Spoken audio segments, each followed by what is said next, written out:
Hi there! If this is your first time here, welcome to the Parenthood and Relationship Podcast. I'm your host, Markella Kaplani, a psychologist, a parenthood and relationship coach, and a parent myself. Together, we explore the transformative journey of parenthood and its profound impact on our relationship with ourselves, our partners, and our children, so that we can be present and show up as we envision without having to do more.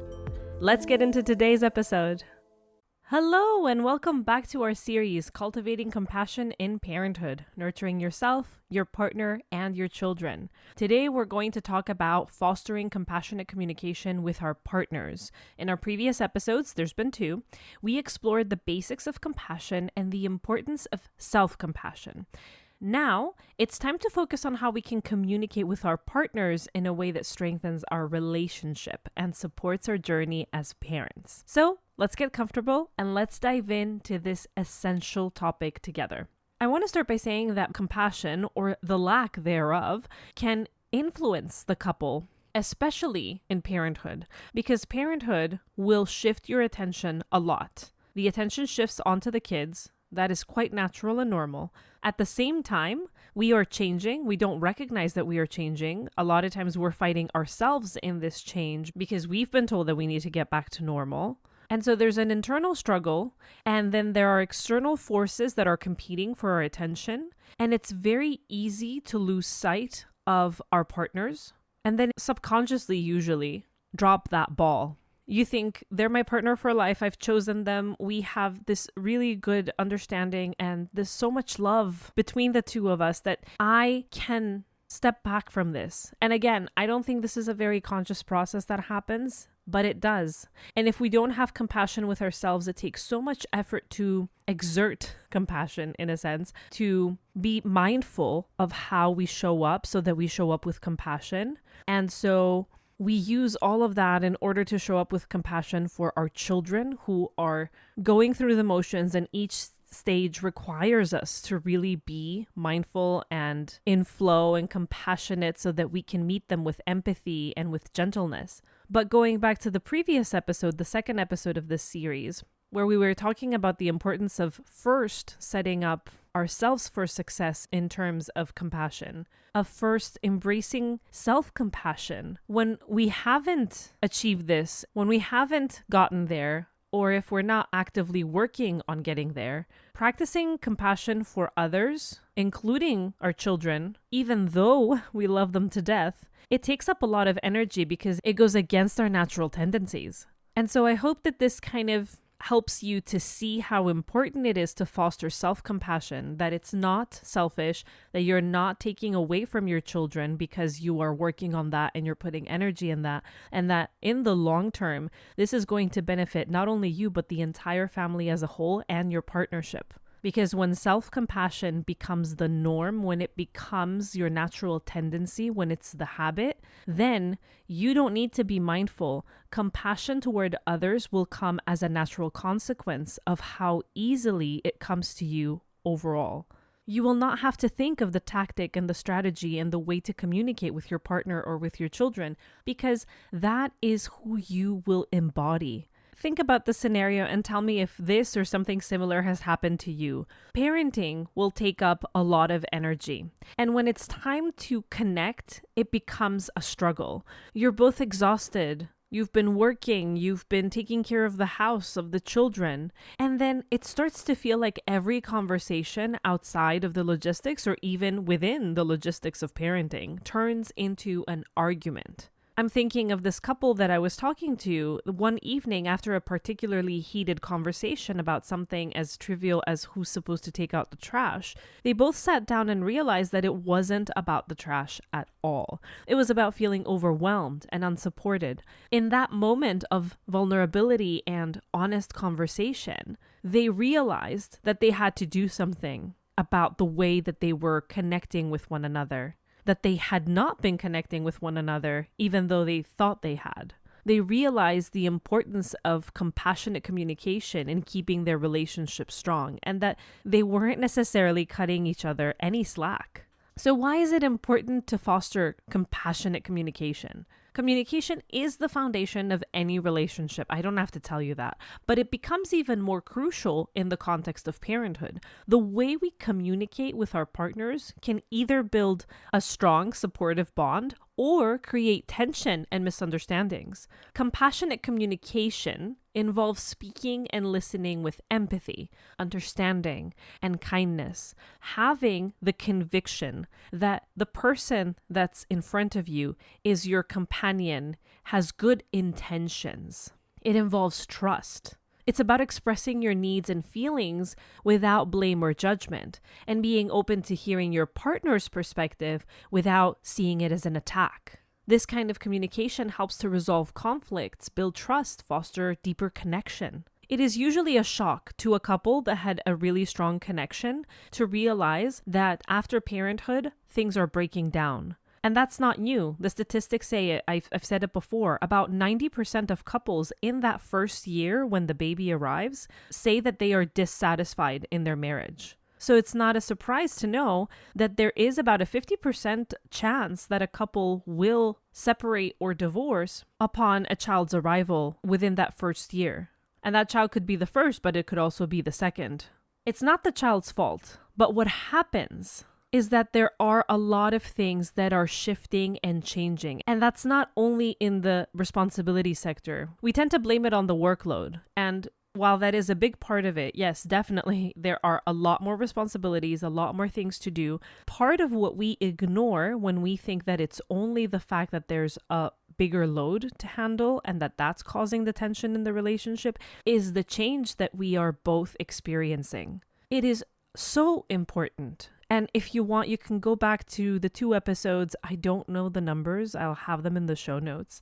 I think matrescence is my first episode and putrescence is probably the 3rd or the 4th, but I'll have that in the show notes. Like I said, go back to those 2 episodes and really hone in on how each of you is changing as a person, at a brain level, at a personality level, at a values level, at a goals and worldview and spiritual level. You are changing so much, and it's very easy for that change to happen in isolation, and therefore that makes it so much easier for that change to grow you guys apart rather than together. So when we think that the entire problem is just you didn't take out the trash and you don't realize how much I'm going through, and okay, if you start taking out the trash and you do the dishes without me asking, I'm going to be happy, and then I'm not happy when that happens, if that happens, and we start to wonder what's going on. How much more do I need you to do? That is only part of it. Because when I am asking you to take on more responsibilities, it's not only because I'm really tired, and it's not only because I want my work to be acknowledged. I need you to understand how much I've been doing here. But what I'm pleading you for is for you to connect with me, to ask me how I'm feeling. So let's break down the key elements of compassionate communication so that we can start to get an idea of how we can get there. One of them, of course, is active listening. This means fully focusing on your partner when they're speaking without interrupting, without feeling the need to correct what they're saying or defend yourself, and without planning your response while they're talking. It involves giving them your full attention and showing that you value what they're saying. You value what they're saying does not mean you agree, but it means that I am here to listen, and I think that what you're saying is important. And even if I think on a deeper level that what you're saying is outrageous and possibly offensive to me, I still think it's important that you're expressing it. I still understand that it would take courage for you to say this to me to my face. And so I can show up and actively listen to you as a form of gratitude to the fact that you are telling me to my face, and that we are both actively trying hard not to keep things from each other so that we don't grow apart, and so that we don't hold resentment for one another, and so that we stop being passive aggressive, because that happens a lot, right? Then another element of compassionate communication is empathy. Like we said, compassion isn't the same as empathy, but compassion involves empathy. And what does that mean? It means that you try to understand your partner's feelings and perspective. Even if you don't agree with them, acknowledging emotions can go a long way of fostering understanding and connection. So your partner might say something that makes you think that they don't appreciate you. It's really important to take back a step and say, this is not about me. This is their perspective. Or it might trigger you to judge them and say, oh my God, you're acting like such a child. And while this on some level could be true, and it definitely is really true for you in that moment while you're listening to your partner, it is very important for you to empathize about how they're feeling. Another thing that we do, and I think, for example, that's a trap that we can fall into as a couple with my husband because we're both psychologists, we can overanalyze and we think that we are being helpful, but psychologizing the other person is not going to work either. So if my partner is speaking to me and he is saying how he feels, and I start to think, oh, he's being very needy, but that's okay. I can be compassionate about that because he grew up in an environment where there was this, there was that. And we think that this creates a feeling that we're understanding. But when we do that, it makes the other person feel that we are making assumptions about how they feel and how they should feel, that we are making excuses for them, that we don't think that what they're feeling is normal or valid, or call it what you want. And so we are trying to find a reason for that feeling, which then what does that say? It says that I don't accept this feeling as okay, and I'm trying really hard to accept it as okay. So what I will do is I am going to find some reason that is beyond your control that I can at least excuse you with. So despite all the effort that you are making to understand them, to link this to something in their childhood, to be compassionate and to be kind, without realizing it and with really good intention, it's true. What you're doing is you're saying it's not okay that you feel this way. Let's at least find what effed you up and you're here. And that's not helpful either. That's not empathy, and that's not active listening. Active listening is I hear you, I understand that you feel this way, and that it's okay for you to feel this way. It doesn't have to mean that I agree with your feeling, but it is okay for you to feel this way. It's also okay for me to feel uncomfortable with these feelings, and I can explain where my discomfort comes from, and I can ask you if you understand where your need comes from and what we can do for that need to the extent that I'm able to accommodate. Because going back to the neediness example, if your partner is asking for a lot of your time, but they are not contributing and they're not helping, and there are 2 kids and there's so many things on your plate, whether you're working or you're a stay-at-home mom and you have like a whole house to take care of, there's so many things on your plate, and they're asking something of you that practically is not possible with the time in the day. So instead of being offended in that moment where they're expressing the need for more time with you and more attention and for you to be sweeter and kinder and take your time with them like you're taking time with your children, instead of going like, oh my God, are you asking me for time even though you haven't contributed as much as you need to? Do you expect me to lose even more sleep than I'm already losing so that I can spend time with you? These would all be rational and valid ways to feel about this, but none of these reactions will get you anywhere. The reason why we react this way is because we subconsciously feel like this anger will put our partner in their place. It will kind of shake them out of asking for something that's completely irrational given the specific and current circumstances. But if instead we say, I understand. You need more time with me. You need more connection. Maybe I used to be sweeter and kinder and take more time.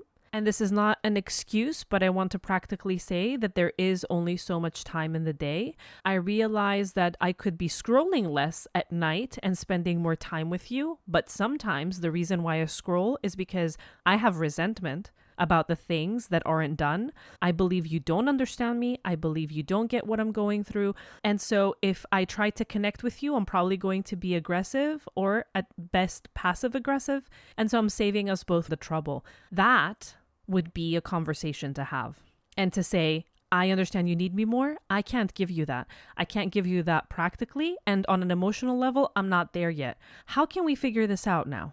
And that might need a very honest conversation about what it is I can give and how I can give it right now. I can say out of the half hour, 45 minutes that I scroll before bed, I'm willing to give you an extra 15 minutes if we can actually open up and I can share my resentment and you won't get angry and fight. And that can be my contribution. So instead of judging you as needy and shutting you down because you don't get me, I can say, here's what I can give now. And this will be a stepping stone so that I can give you more of what you're asking for. But here's what I need from you in order to be able to show up in this way. And that involves another element in all of what I was saying. I don't know if you recognized it, but it involves the element of being non-judgmental. We need to approach conversations with an open mind and to avoid passing judgment, to avoid making assumptions. This creates the safe space for honest and open communication. I should be able, and you should be able, to say, I am resentful toward you right now. I can't give you exactly what you're asking for, but I can also see that, yes, I haven't been what you want me to be either. And maybe, one of us has to start. And how can we both make the leap a little smaller if both of us take a small leap? What leap do you need from me? And what leap do I need from you so that I can feel more comfortable showing up the way that you need me to? And then a fourth element would be expressing feelings without blame. Again, I need you to be there for me. I need you to be kinder and sweeter. Instead of saying, you used to be super sweet. You used to give me so much time. You no longer do. You no longer love me, or you are not connected to me as I want. It becomes completely different when I change it to the I statement. I need more time with you. I need to understand what I can do in order to bring that back, or what I have done, possibly, so that you no longer feel as comfortable to be sweet and kind to me. You no longer want to spend as much time with me. Instead of saying, you never help with the kids, you can turn that around and say, I feel very overwhelmed when I don't get help with the kids. I need more help. And that is obvious that you're asking them for help, right? Or you're asking them for a solution. If you can't help, maybe we need to find out how we can work out the finances between the two of us so that I can get some external help if that is something that you're okay with and they're okay with. But do you see that turning it away from you not only created more openness in the person to listen to you, but it also left room for more flexibility of solution. We are not looking for solutions when we feel like we're under attack. If you come up to me and you tell me you don't do this, the first thing that I will think about is either, usually, to protect myself and kind of give my reasons for why I'm not doing what I'm doing, or try to explain to you that I am doing it and you're not perceiving it this way. You're not seeing my efforts. You are not recognizing all the things that I am doing. But I'm not in a space to find a solution. But when you come to me and say, I need help with ABC, it could be that I need to give you more of that. But it also could be that, practically I can't. But I realize that you must be tired. I realize that you're feeling this and that, and I want to help you with it. So if I can't be the one to help you, maybe I can have somebody else help you. Maybe I can have my mother come in to help you. Maybe I can have someone else come and help you. Maybe we can hire help or have a service outside the home, whatever that may be, that can lift some of the weight off. But do you see the difference? I was explaining to this client the other day that biologically, if you look at the brain, the bottom part of our brain, the one that's closer to the spine, is called the reptilian brain. And that is the brain that we had before we developed into Homo sapiens that we are right now. The reptilian brain is the one that works on emotion. It's the one that helped us survive all these years, because if we were scared, if we saw a lion in front of us, it would tell us what to do. Well, now our brain has progressed a lot to the point where we have the frontal lobe where our forehead is, and that is our logical part of the brain. And we seem to think that we are completely rational and always in a place to think from that point of view. What we don't understand is that when we get emotional, when something triggers us, whether that is being scared, anxious, fearful, sad, our reptilian brain takes over. And there is no logical way to think in that situation. We cannot be our higher selves. We cannot act in a civilized manner. We cannot consider the other person's perspective because we feel like we're under attack. So we're either in fear mode because we fear that we're going to get rejected, or we are extremely sad because we feel like we are not understood by the person that we love the most. And so it's really important to consider when you walk into a conversation am I going to be triggering the person's emotional centers, their reptilian brain, so that they can't answer me rationally, so that I shut them down and they're not able to take in my arguments? We start the conversation with an accusatory comment and we trigger the reptilian brain, and then we give our nicer version of it. How many times do I hear this in my sessions? But then I explained that I'm not blaming you. I am coming in from a very understanding place. She's not listening.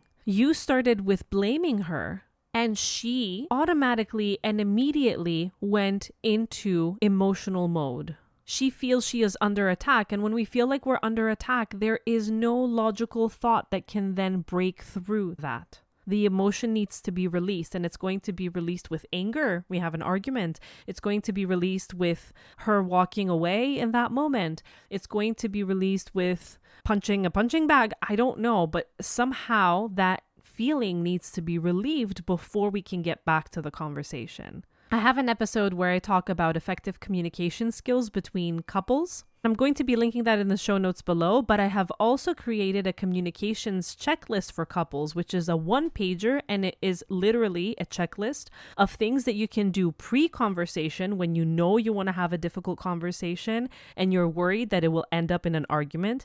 And it has things to follow during the conversation, because if we start to get emotional and we start to feel a little bit offended, we often feel like we're tipping over to the other side and we're starting to forget all the nice things and cool things that Markella said on her podcast episode. We don't know that we will be able to follow them. So this is a checklist you can have in front of you, and it can be a little bit of a reminder of the things that you need to keep in mind while you're trying to have active and effective communication. And then it actually also includes a few points to look at post-conversation of how you can close the conversation so that both of you walk away feeling like you heard one another and that you gained something. Maybe not necessarily a solution. Maybe that wasn't the end of it. Maybe you're going to revisit the topic a few times, but you walk away feeling that you were heard and that the other person has listened to your point of view. Maybe they haven't agreed, maybe they haven't been in your shoes yet,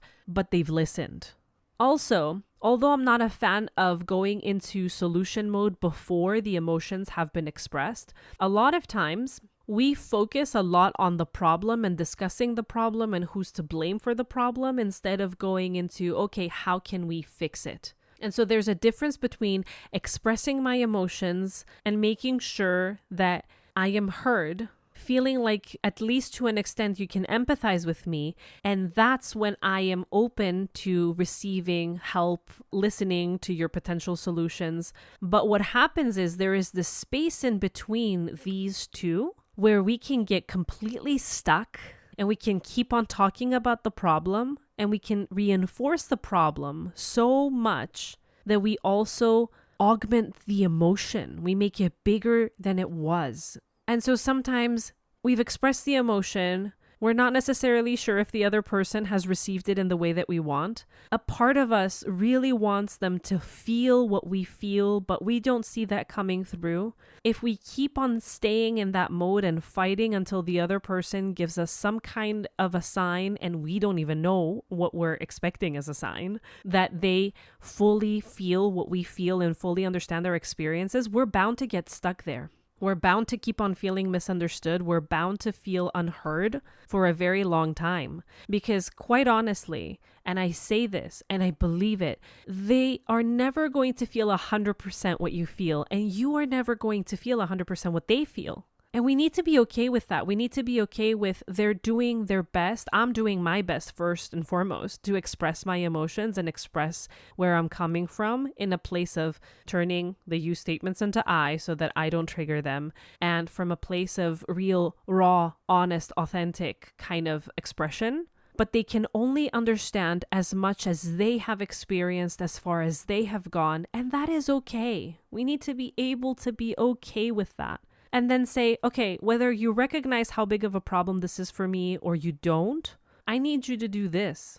Or I need us to both figure out another way. If you can't do it the way that I've imagined, give me some propositions. Lastly, it's so important to apologize and forgive. If you've hurt your partner, offer a sincere apology. Similarly, be willing to forgive them when they apologize and when they tell you that they want to do better, even if the same issue has been coming up again and again. If that is the case and you can't trust them, you can't believe that they want to and that they can do better, tell them, what are we going to do differently this time? And how can I support you? What can I also do differently so that I can accept your apology? I want to accept your apology and I want to believe that things are going to change. But if we don't actually talk about how we're going to do this differently, I can't accept your apology because I don't think that anything will change if we don't change the approach. So what are you willing to do so that you can be different? And what might you need from me to do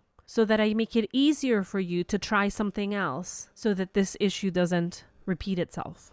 Holding on to resentment only creates more tension. We might feel like if I don't forgive you, you will understand just how important this is to me.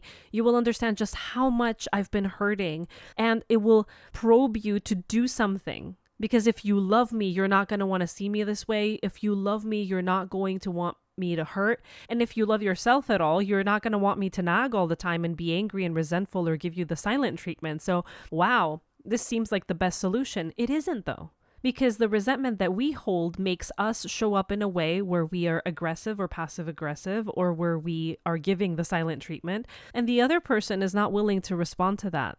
They can't. As much as we try, and sometimes we might be successful, maybe as children we found ways to cope with this kind of treatment from our parents. If we are at all healthy, if we are at all trying to break the patterns, and as we progress, if at the very least, if we're just fed up of all of this, we cannot respond to this kind of treatment.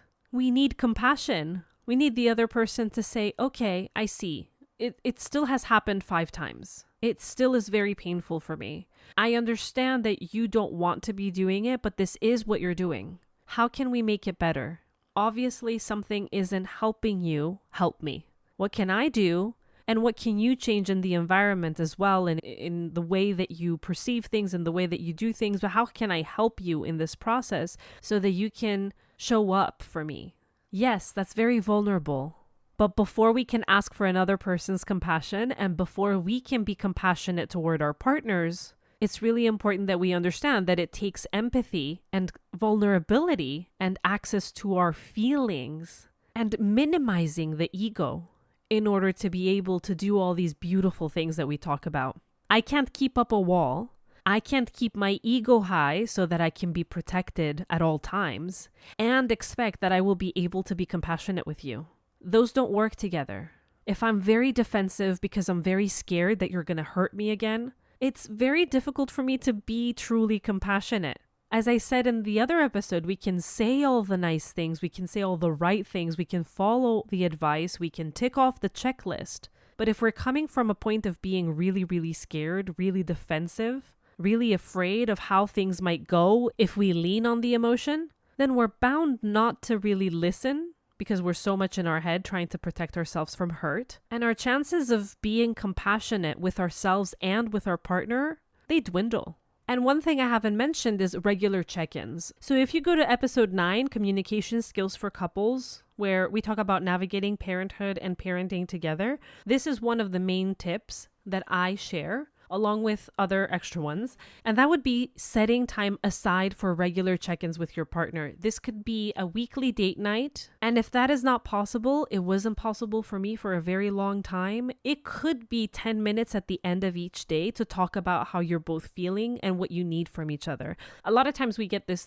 stress from the outside world. Oh my God, you guys aren't going on weekly date nights. And oh, that's why you're having issues with your partner. That's not it, because because you could be going on weekly date nights, and those could be at the cinema, or those could be having dinner and talking about logistics again. And so that's not making any difference whatsoever. And you could be having 15-20 minute date nights every week, and you could be making sure very consciously, very mindfully, that you are having a discussion that will help the two of you connect. And that can make so much more difference than you going on a weekly date night to the cinema or being out with friends. You might think, okay, we're away from the kids and we're spending time with friends, or we're holding each other's hands at the cinema, or we're having dinner and we're not talking about the practical things about the kids. We're talking about the weather and we're talking about work. But what are you doing to connect? What kind of conversations are you having in order to connect? And now that I say this, I could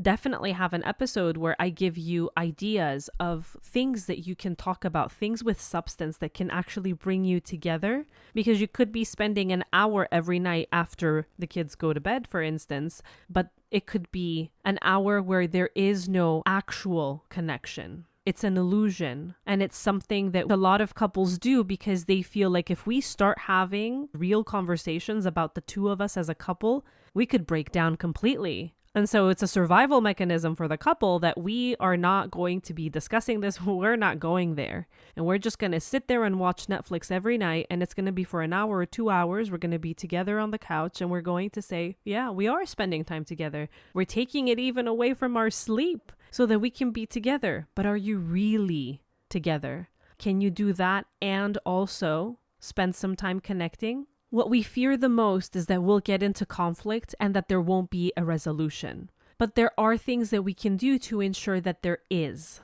So, if you want to try a journaling exercise, I would say go to your journal and think about one thing that you want to discuss with your partner. Don't pick the most difficult one. Don't pick one that is going to create a lot of tension. Pick something lighter that you think is not resolved, that you still think needs a little bit of work.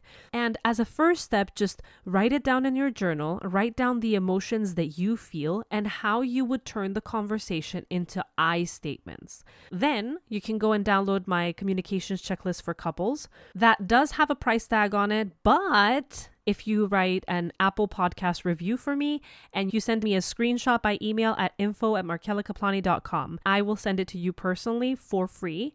You can go to that checklist, review it a little bit, and see how you can incorporate those I statements that you have in your journal into a conversation that you can have with your partner on a date night, on a night that you set aside, where you guys actively decide to do a meditation together before you have this conversation. And if you do all of this, please contact me. Let me know how it went. If you're listening to this on YouTube, write a comment or send me a private message on Instagram at markella.kaplani or an email at info@markellakaplani.com. I would love to hear how this is working out for you. And if you have any hangups, any questions, any other barriers that I didn't discuss, or any personal things that you think might be getting in the way and you'd like me to give you a little bit of guidance, I would love to be able to do that. So to wrap up, compassionate communication is about speaking and listening with empathy, understanding, kindness.